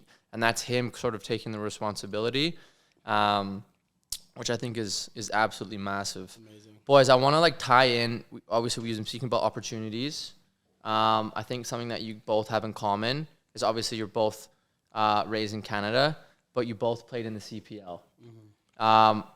Compare like with when I was your age when you were doing that. When I was overseas at 16, and something that I think that would have helped me for sure is maybe having a couple years in Canada playing at like a semi-pro or CPL pro level before I went over there. Because for me, I went, and like nothing against the clubs, but I went from playing on like Cedar Brae Field to going on trial at Real Madrid and then like on trial at Schalke, like beside like Matip. Yeah. And it was like, it wasn't only like a football shock, but it was just like a culture shock, even like just the way the players approach the training. It took like a long time. So I think for you two, I want you guys to let us know your thoughts on obviously being raised here. And like you were in and out of Europe already, Aribim, but like you were at Valor in the Canadian Premier League. You were at Calvary. Like Mateo season tickets at Calvary. Like, so he has like players now in his city that he might see out and about that he can look up to. Obviously with our national team just being in the World Cup and hosting it in a couple of years. Like, talk to me about Canadian football and how important the CPL and Calvary and Valor and all those opportunities were for sort of a stepping stone into what you're doing today. For me, so I'm going to start off. For me, it was just like, at that time, I remember, like, when I was young, I still remember the games we used to watch when you were playing in the semi-pro with Foothills and stuff. PDL, right? Yeah, and that was like our football team of, like, almost like Calgary. Yeah. We were one of the best in the whole province and stuff. And, like, that was, like, the beginning of football in our city and stuff, right? And you were part of that team. Yeah. And I used to watch all the shout games out and stuff. Foothills and like Tommy Wheeldon those for that little one. games, they gave me, like, like, I took him in very, it wasn't just a game I used to go watch. It was, like, very serious because I was like, okay, like, what's the next step? Like, am I going to be at his level one day or anything? And that's what helps the young football. And let me touch on that, and I hope you don't mind me saying this. Like, for anyone watching this, seeing now Will, like, playing in the Scottish Prem, I remember Will came to a trial for PDL, which is semi-pro. You were about 18, 19. Yeah. And, like, they didn't even take you the Not first even year. a chance. Yeah, they just right? told me to go home. They didn't even take Go him the back home. first year. And then, like, again, that's saying it's so hard to see and to realize, like, what players have gone through to get there. So imagine at 18, 19, he wasn't even selected for a semi-pro local 2-month league. Nothing, And then, yeah. like, now 5 years later, you balling out in Scotland. Anyways, just go back to your story. So yeah, for me, it was those type of games that I see, and I was just like, okay, like I knew the sport was growing, and I knew like this was a really big thing, and a lot of people didn't know. Like, we barely used to get fans, but it was like we took so much pride in it, and that's why I respect football so much, because they took so much pride in football. And like Tommy and Leon and all these guys, like they saw something that we didn't see back then. Like they were looking 5-10 years into the future, into what we have now. So for me, like when I didn't make the team the first year, like I was never really discouraged, and as a young footballer, I was working at Earl's and stuff and Martino's, and I was cleaning dishes and stuff, but I was never discouraged because I knew like this is my passion. You know what I mean? So I came back the next year, and I finally made the team the next year. We won the championships, and for me, it was just like. It was one of those things where it's just like, I'm in Calgary. This is the opportunity that we have as footballers. Just chase it. Just keep chasing it. Don't stop. Don't stop chasing it. Because the second you stop is the second you fail. And in that moment, there was like rumors of a professional league coming. Exactly. And then it came. Like whenever I heard the rumors of professional team coming and I was with the semi-pros, I knew I was like, okay, like I've done the right thing. I never gave up. Yeah. And people used to tell me, why are you still playing? Why are you still playing? Like, you didn't make the team. Like, things are not going well for you. And I never took any, like, bad blood to it. It was kind of just like, just keep working. And the second I knew that Calvary was coming, like that's when like everything changed for me. And like, you know, I got the full ride scholarship in college, and it was between that and playing CPL and stuff. So honestly, I took the full ride scholarship in college in Texas. Yeah. So that's when I went to Texas, 4 years, all paid for. Amazing time in my life and everything, and like free degree at a, like, you know, at a very prestigious university in Houston. And I was just like, after that, went pro to Valor and the CPL, because after my 4 years, the CPL is well established. Yeah. 3 years in and everything, and I had a couple offers, and then I took the CPL route. And then like once I signed my first pro contract in the CPL for Valor, I realized I was just like, wow, like this is like, you know, this is just like a wake up call, you know, like Will, like you really grinded, you didn't give up. Yeah. You got to keep working. And that's one thing I love to tell a lot of younger players, like, especially like you as well, Mateo. Like football is not, it's not going to be the easiest route. It's going to get harder. Like you might think right now, like things are amazing. It's going to get harder for you, and it's going to get so much harder. But it's just how you react to it. You know what I mean? Like don't take anything negative. You know, football is a game of ups and downs. So take the ups the same way you take the downs. So when you're having a rough time, smile through it. When you're having a great time, smile through it. But don't forget, you know what I mean? Don't forget about the hard work that you put in, and everything will just come straight to you. And that's the same way me and Bim have just been taking footy. Like it's just, you just always got to smile through it, and it'll come for you. You know what I mean? So. Did you have a really hard moment at Valor? Wait, I got a question. Wait. Marty. Oh, I know it. Wait. My goal of the year? Wait. Puskas? I got a question. Yeah. Sorry, Will. Or wait, I don't know how many words. Did it go in? Was it in the net? You want to talk? Yeah, okay. You want to talk about that? Okay. You want to talk about my miss? No, I want to know too. What was in your head? Yeah. I think it's important to talk about. We're talking about ups and downs. We're actually gonna talk about this. My guy Will. Martin, My bad. Wrap it up. Will, he had a really bad Please show miss. the clip if you can do that. We'll show the clip right now. Martino, show the clip. It's right here. You see right now. Let's show the clip, and then let's talk about it. If that's cool with you. No, 100. Do you have a question, though, Let's Teo? talk about Was it. that your question, No, Teo? that's the question. Did it go in? I respect it. So I'm gonna break it down for you. So I knew I was going to Europe, right? This is like before the game. I knew like my deal was done, signed the contract, everything was good, and I was just like super ecstatic. I had one game left in the CPL, right? It was Halifax? I missed that shot. Yeah, I think it was Halifax. So I went into the game just enjoying myself, you know, like just I know I've done all the hard work. I'm going to Europe, my dream, and there was an opportunity, right? The ball comes in, opportunity. Moses plays the ball through. And there's two of us attacking the ball. So I'm on the right wing, teammates on the left wing. And in my head, I'm thinking, oh, this is a free goal. Like, I'm going to score before I leave out here. That was my mindset. I just wanted to score my goal, leave here, you know, like on a good note. So the ball's rolling into the net. Like, it's already a goal. You know, we've all seen it. It's already a goal. So I want to just go and kick the ball in the net. Like, obviously, I was a striker. I'm greedy, top goal scorer. I want to just kick that ball into the net. You know, I'm not thinking about anything else. I'm just thinking, kick it. Just kick it into the net. I don't care if it's on the line.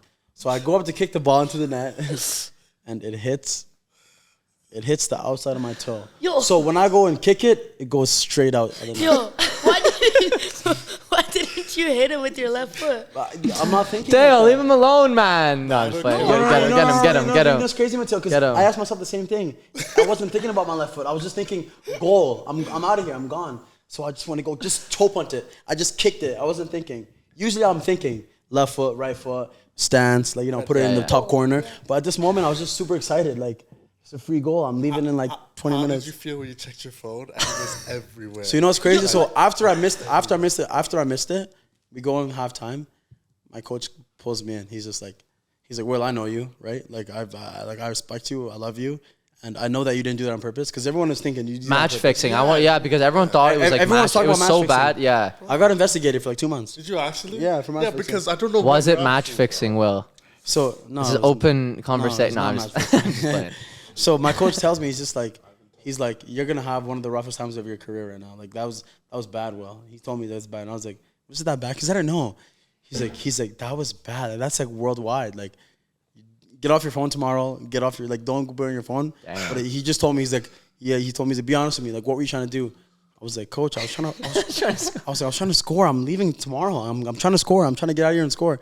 And he's just like, yeah, I knew it. Yeah. He's just like, yeah, just stay off your phone. And he told me, I'm taking you off in 10 minutes. He's like, you're not gonna have a good game anymore. So like, And then I told him I was like, let me play, like let me finish the game. He's like, okay, like we'll see what happens. Second half comes on, I wasn't performing. I was done. Like my head was done, man. So he pulled me off 10 minutes after. What was going through your mind when I you missed realized like it didn't go in the net? Oh, when I realized I'm going to the net, I was in my mind. I was thinking, it was just like, oh my God. And then like how can someone like me do that? I was just someone like me. and then because on a banter aside, because I knew I wasn't thinking like the whole Yeah. time. Like once it happened, I knew I was not in the right mindset. I was like, Will, what are you doing? Just let the ball go in the net and celebrate with your teammates. Like everything started hitting me after that. But in the moment, I wasn't thinking about that. The So I was day just, after, did you check your phone? For sure. I checked my phone for sure. I had. And how was that like next couple of days? Because it went viral. I'm not gonna lie, it went viral. It went like every sports page. Yeah. It was like over 20,000 messages on Instagram. So I just hit about my Instagram for like 2 weeks. Yeah. I couldn't do it. It was like every like 5 seconds for 2 weeks. Like I had like literally like 18,000 messages. Yeah. People making fun of me, Yeah. like talking shit, like whatever, Yeah. you know, just like cussing me out, calling me names. And then a week later, when I signed for my team in Europe, it was like it got even worse. And they're like, "How did you sign for Europe? This guy had the worst in history." That's like a precursor for like how Europe is. Yeah, it's a precursor. Because that was like one of the big things for me, like the big difference. So when you're playing in the CPL, with no due respect, you can score like a hat trick. You go walk, no one knows who you are. No one. Yeah. Some guys It needs some time here for sure. In the UK or like Scotland, or They whatever, knew who I was they- automatically. Like they love that game. It's like their life. So if you do something like that, or like if you lose a game, your phone is your It's done, and they Instagram, see your it. Twitter They is see it. finished. And I was like, the only time I used to be someone who, I never had Twitter. Bims, man. So your Sorry. mic out. I'm just scared it's gonna fall again. The only time I'd really like check Twitter is like when I was about to get my move, like the transfer news. I just see like my name. It's all positive stuff. Never really have negative stuff. In the CPL, like right, the fans, exactly. like CPL if your is team amazing. loses 4-0, you're not getting abused. Whatever. No, never. I go to England.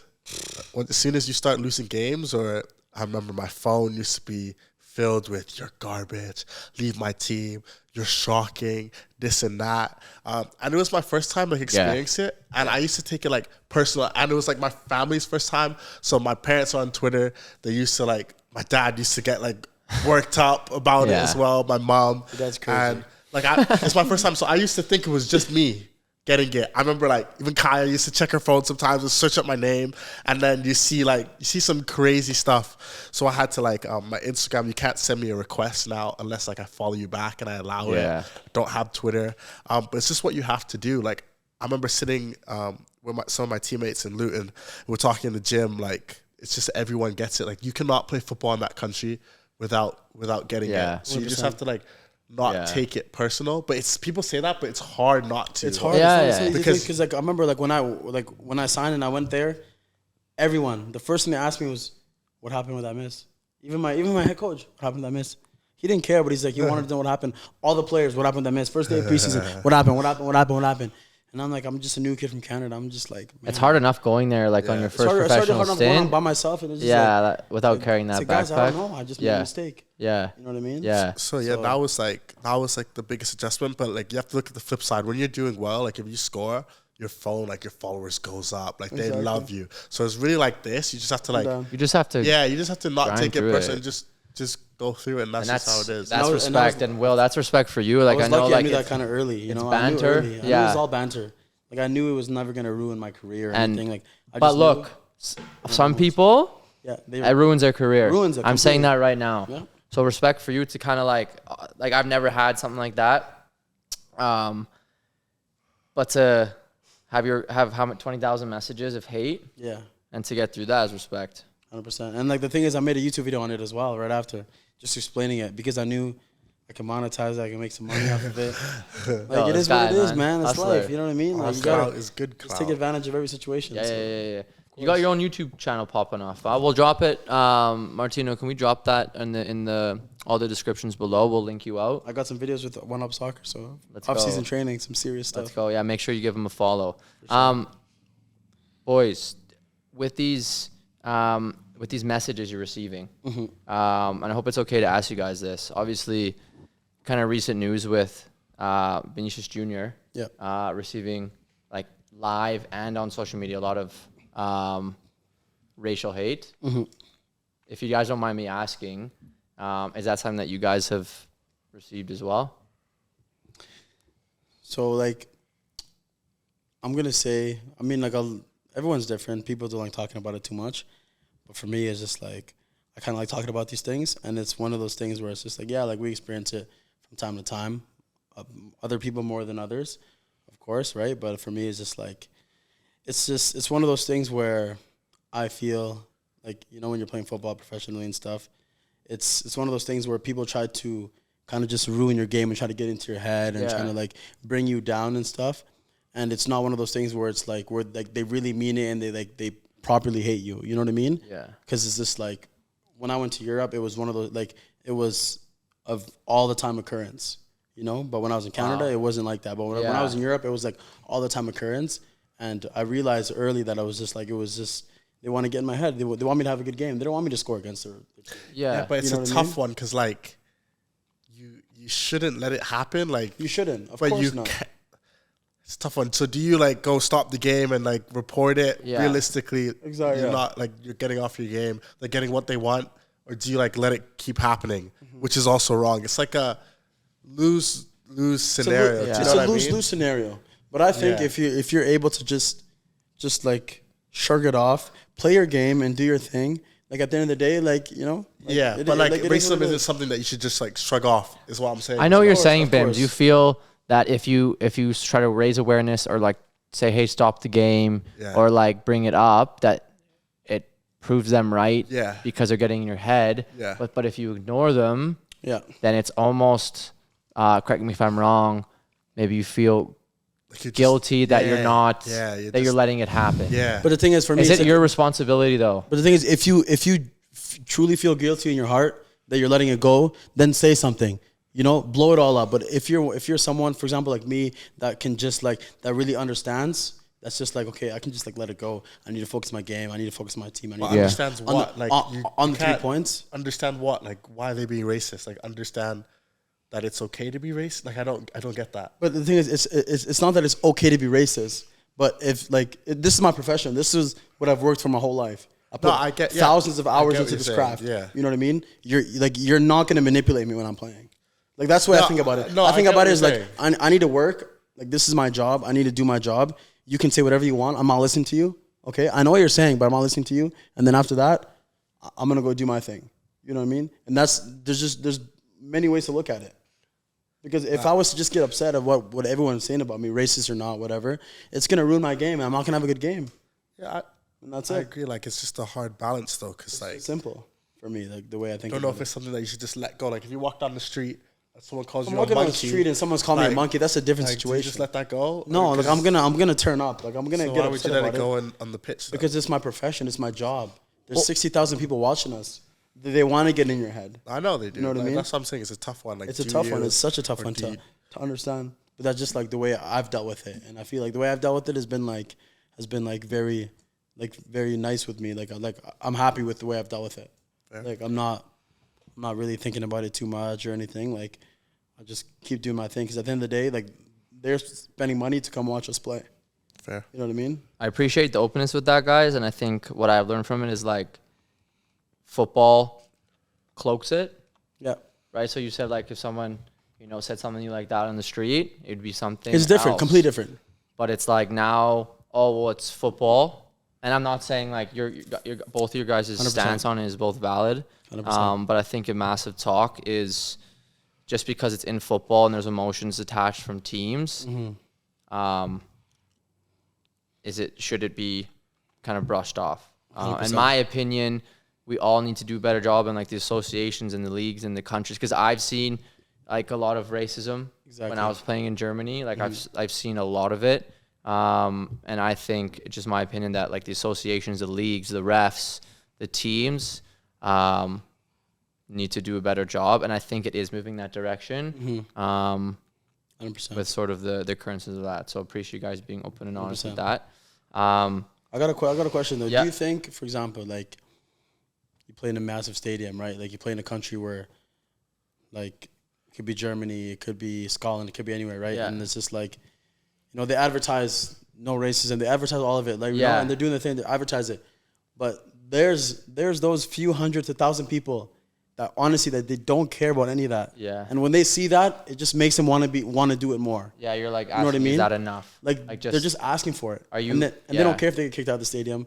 They don't care if, you know, for them it's a laugh. Yeah. You know, they'll call these guys a monkey, Vanish. Like they'll do it every day, all day. They don't care about it. You know what I mean? Yeah. So for me, it's just like I feel like you just gotta have like such a strong mentality because you signed up for this. You signed up for the profession.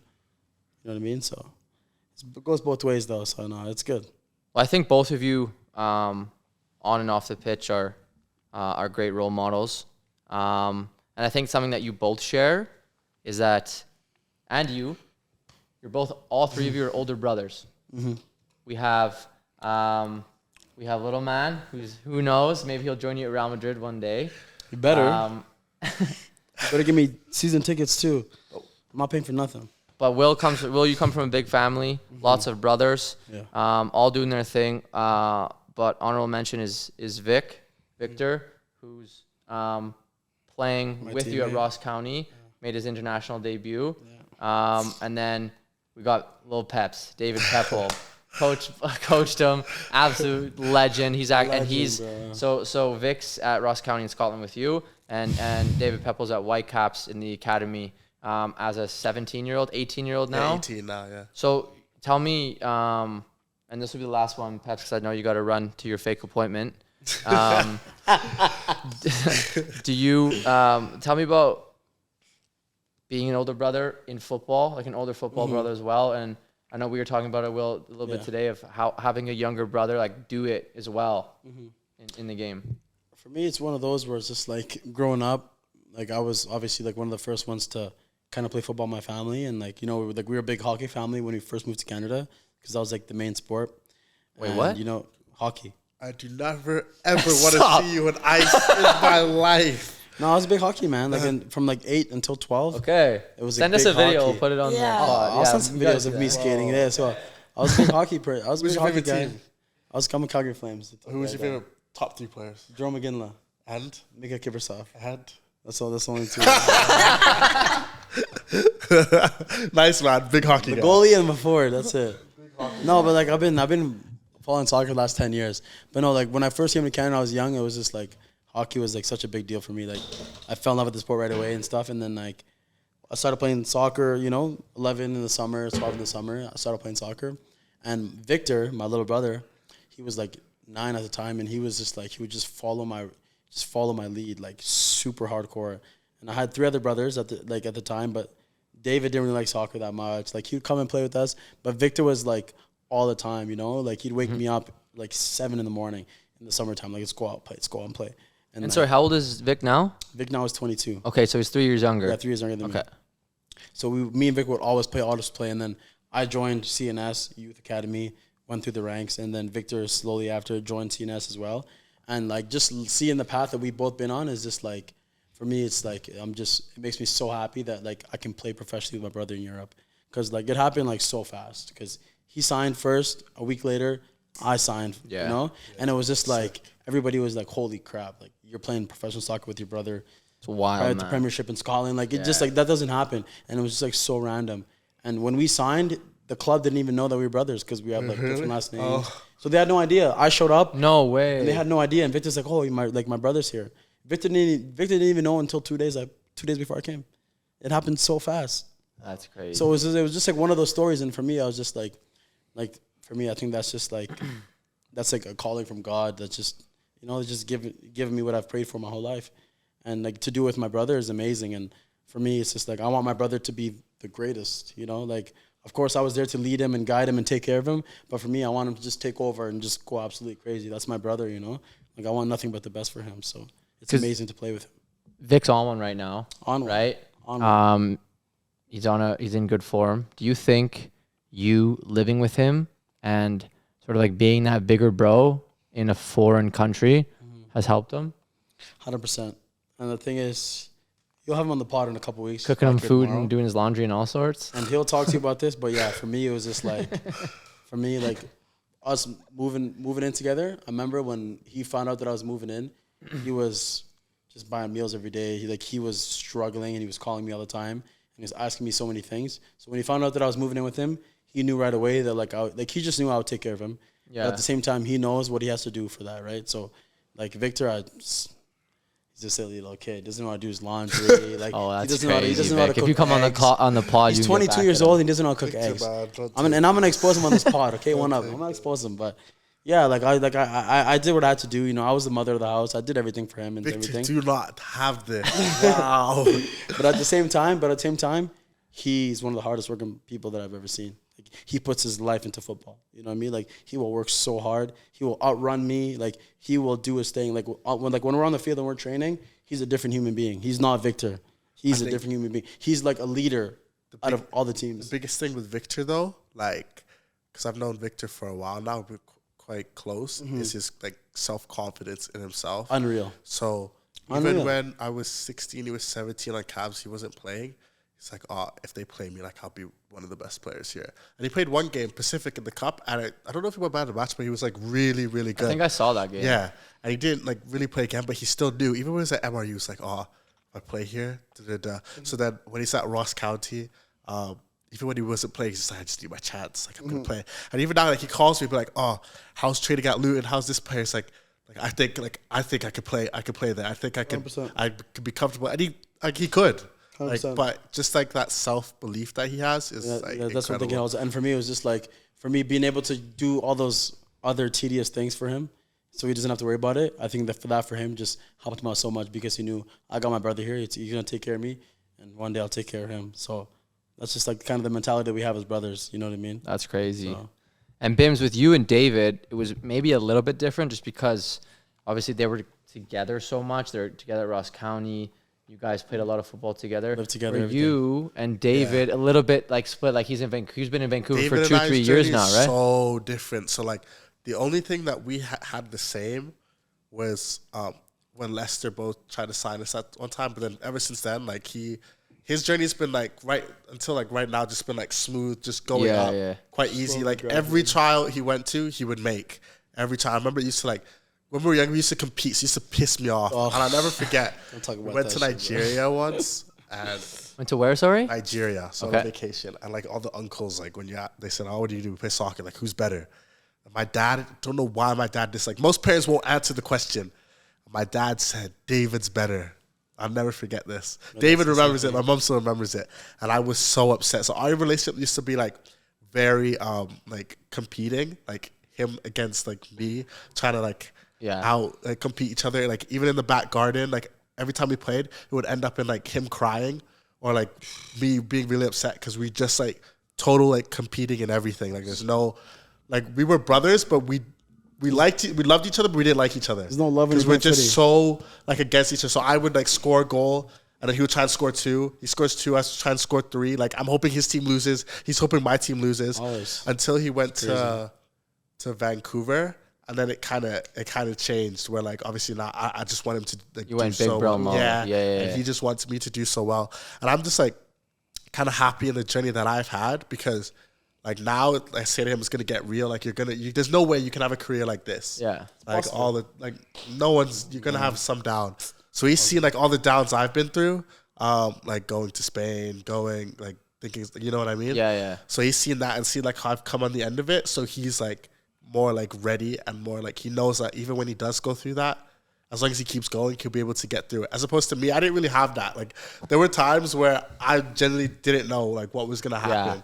Obviously, so it's a bit like And I think he has a pretty like calm, like he's always smiling, laughing. That guy. I coached David one year. I've told Bims a story. I took the 05's Alberta team to Vancouver for a combine. David was playing right back. I'm telling you, one game he dusted like 30 players with the same move. Right back, fake to the outside, cut inside. Fake to the outside, cut inside. I'm telling you, 30 players. 15 of those after beating this player, he would lose it in the midfield. Okay, but they're young. I'm just trying to guide them like David. You're beating 30 players so well, okay? But once in a while, beat a player to the outside. Because if you beat him on the outside, you're going to have more space. He's like, okay, sounds good. I'm like, I'm like, drop your shoulder, go right, or do the same fake one with the left. Okay, sounds good.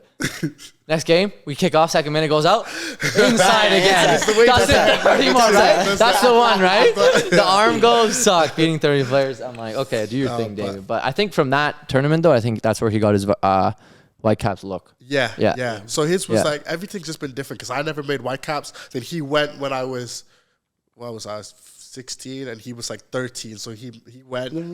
So at one point, he was kind of like until like recent. I'm not even gonna say recent because he's still young. No, he can make it. He's always been like, remember 2020. like ahead. Basically, like he's always the only thing that I really had over him now was I got caught up to Canada, but he didn't even really have that. Like COVID, like skipped his year. So he's always been like ahead, and I've always felt like even though I'm the older brother, it's like I'm just trying to get there. And even like the way we play, I'm like very much just like a goal scorer, goals. Like but he's more like dribbles people, flair, this and that. So he's to make fun. He's like, oh, you can't even do a step over, and I get like upset. Like, yes, I can. I just don't want to. Stuff like that. Classic, bro. Yeah, Huh? 100%. But that competition, I'm sure you had that as well. How healthy is that for improvement, though? Huh? But I think there's like a limit. Like there's a point because ours was very much like against each other for a good amount of time. So now it's like I want him to do well if he needs anything. But I'm still like, I want him to do well, but I'm pushed. I want to do better than him. But I'm sure he wants to do better than me. So it's like for me, it's like you need that. You know what I mean? 'Cause like you look at when you were playing youth academy, like with your teammates. Remember, I was teammates with Martine and stuff, and he can even say like it was a competition. Like I wanted to be the best out of all of you guys on the team, you know, and same for you. Yeah. So for me, it's just like when it's your brother, it's like I think it's healthy to have that because you push him, and at the same time. It's not that you push him and like he looks up to you at the same time. Yeah. So when he sees that you're hard on him and trying to beat him all the time, that's gonna turn the switch in his head for him to take it to a different level. You know what I mean? And that's for me. I feel like that's just the kind of relationship that me and Victor had. Did you send him a selfie at Wembley with the medal before you lost it? I have one in my phone. So he's a Man U fan, right? So when we played Sunderland, they had Ahmed Diallo. Ahmed Diallo was on fire, and he was actually he says it's a joke because like I really need Ahmed Diallo to score. I need Sunderland to go up so Man U can loan him back to Sunderland and he can play in the ground. So when we beat Sunderland, I sent him like a video on the pitch, like happy. Then we got to Wembley and it's like him and my cousin were on the group chat. It's like, oh, if they go up, like I'm never gonna hear the end of it. Like it was gonna bite my ear off. So like, you know, Snap, you can like take a reply of just that line. Yeah. Of course. So it's like, if we go up, he's never going to stop talking. It's like a selfie of me with the medal. That's and class. just smiling. That's class. But yeah. And you said Mateo's also a big brother, right? Yeah. So how was the dynamic with your younger siblings? The thing is that he's much younger than me. He's only 5. Okay. So like 7 years difference. Oh yeah, it's quite big. That's like me and my youngest brother. He's it's big. 16, so he plays Foothills now. But So they still see what you do. he definitely, I think he definitely is very influenced on what I do sometimes. 100%. Like, I think that's the same with a lot of big brothers and siblings. Yeah. The younger one usually like follows their. They look up footsteps to you, in a way. man. Like they look up to you exactly. Everything you do. But how is yours like more of a competitive relationship or just like more like good like friends? Because I guess he's 5, so you're not really. So It's not really. I think for more, it's just looking at you. I think ours was my bad. big brother. Yeah, ours was bad because we were so close in age. Close, 2-3 So years. in age. everything like you're just So I feel like you have a different role. You have a role where you have to kind of help him, really lead him. And then once you guys get to that 18, 19, 20, then you guys can start fighting a little bit, you know? Then you guys can start really, you know, pushing each other super hardcore. But Right now, you lead by example. right now, you have to really lead by example and just teach them the right ways. Yeah. For sure. Yo, fellas, what a pod. I appreciate you guys coming on. Of course, man. I loved it. Yeah, that was class. Thank you for being open and honest. Before you guys go, I have something for all of you. Whoa, gift. Teo, God. Teo, first of all, I know you've been rocking this black hat. I know, you know, these ones. I've been looking at that hat. I can't lie. Yeah. You want Yo, look give me at my look hat. at look at Give me my hat. look at how dirty my hat is. I've worn this so much. So I'm gonna replace you with the black one. Things been traveling. Boys, I got a gray one for you guys. This is a 1-up gray. Respect. And then I'm rocking this today. I can't lie. my guy. Thank you. Thank you. And then we got the 1UP hoodie for all of you. Yo, You got a hoodie? look You at have one of these? I got one. I I have feel like I one. just got drafted. Yeah, that's Is that- sick. I got drafted for one up. Everybody. Yeah, you guys better Happy to put these join on. 1UP Soccer. drafted. Yeah. You guys better put them. Gonna I achieve just a got vibe. drafted. Yes, So, sir. Bam, Commissioner's show this hand. on, Yo, then you got to get thank out of you. here for your appointment. No, boys, respect to you guys for thinking of us. Obviously, more than just your coach. I think got a lot of love for both of you, and we're really excited to sort of see where your guys' career takes you. There's going to be lots of ups and some more downs, but no, I'm hyped. Let's see how that fits. LV what? Oh, he has to stick on his LV. Yeah. Take that off, bro. Let them know what it is one more time. Let them know. LV? No Yeah, LV. One up right now. One up gang. This is the new one. Bro, look at that hat. Look how dusted that is. So who's the higher draft pick? Me or Willie? Look at the brim. Look at the brim. Mateo. What's up? Who's the higher draft pick? Who'd you draft first? I don't even know how to No, I don't want to hear that. Who's the higher draft pick? Mateo. Nah. Transfer market is lying, man. Oh, looking fresh, boys. How am I looking? Looking nice. Yeah, get a picture of us, pop, bro. Let's get a pick. You guys got to throw up the gang signs. This one. The one up. One up. The one up. Let's do it. Let's go. Gang up. Come here. Thank you so much, guys. Yeah. Don't knock over the mic again, bro. Really? That was my bad, by the way. It wasn't even bad. Let's go. One up. Everyone throw one up. You used to play hockey? Is what they call it. I did. You know what's crazy? The way, Boys? I can probably skate better than everyone here combined. No, you can't. I swear I can. My dad forced me to take No, like I swear. boys. I swear I can skate. Like, You guys gonna stop fighting, man? here's my playground.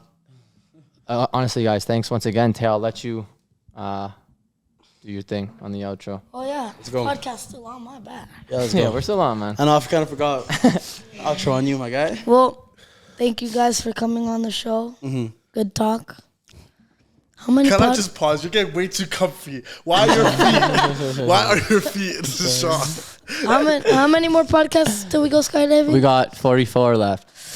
We're going 50. I'm taking Mateo skydiving on our 50th. Are you guys down? On the 50th? I'm Yeah, so yeah. down. Honestly, Why do I think Bims isn't down? I value my life, man. Victor's back tomorrow. If you guys want to do another podcast with my brother, let's do one All right. like in a couple Love days. that. Love Let's that. do it. But, well, I guess we'll see you guys in the next one. 100%. Bye. Thank you so much. I want to say thank you so much for you guys for having us. I really love what you guys are doing in Calgary, you know, especially like, you know, this is like a different vibe right now. Like you guys are running the game right now for football. It's a different type of style.